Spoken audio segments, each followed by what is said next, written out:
giet de dag nou daar? Nou, het koelt beter. Want ik heb de verkeerde kleur van mijn spoiler, dus ik start nog steeds achterom. En dat weet ik dus ik wel. Dus dan moest van achteren op wij komen. En dat is een heel lang, want je hebt hut en het stoot ik wel een beetje. Dus dan ben je toch al nog een beetje voorzichtiger. Ja.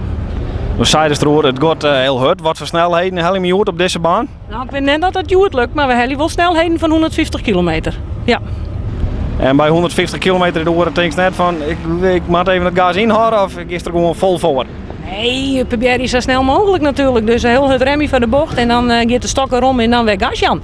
Achter de man nog. Ja. De man, nou gaat het door de man. Dat is een van de weinige vrouwelijke deelnemers in deze klasse. Fjouwer die er mooi, ik heb goed begrepen haar. Spar je de man in die hek of?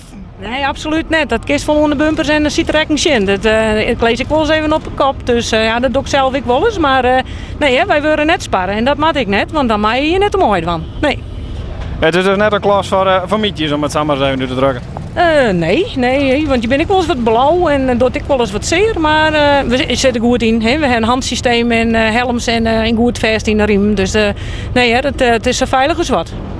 Haast wel eens een keer een slim ongeluk maken om daar even op in te gaan?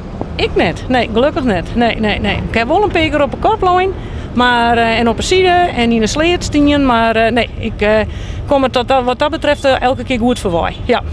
Wist ik wel eens dat er wel eens slim ongelukken bad binnen daar rond een paar hier? Ja, er is wel eens natuurlijk wat gebeurd. En, maar dat is hier en waarom deel ik al in. Maar op zich valt het op zich wel wat tijd. Ja.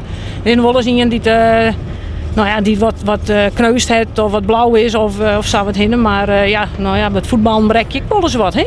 Ja. Elke sport had inderdaad zijn risico's, ook de gemotoriseerde sport natuurlijk. Hoeveel manches maakt die nog? Ik mag nog één maandje en dan heb je de finales. Ja. En eerder nog eer voor te behelden? Nou, uitrijden, hè? Dat is mijn eer. Ja. En probeer je in dezelfde ronde te blijven. Dat probeer ik. En we shit wel. En je weet net wat je onderuit zien komt. Als er een dwars op een baan zit en je komt erom, dan steen je er tjenoen en dan is het over en uit. Maar we proberen toch eens best. En uitrijden, dat wil ik. Ja.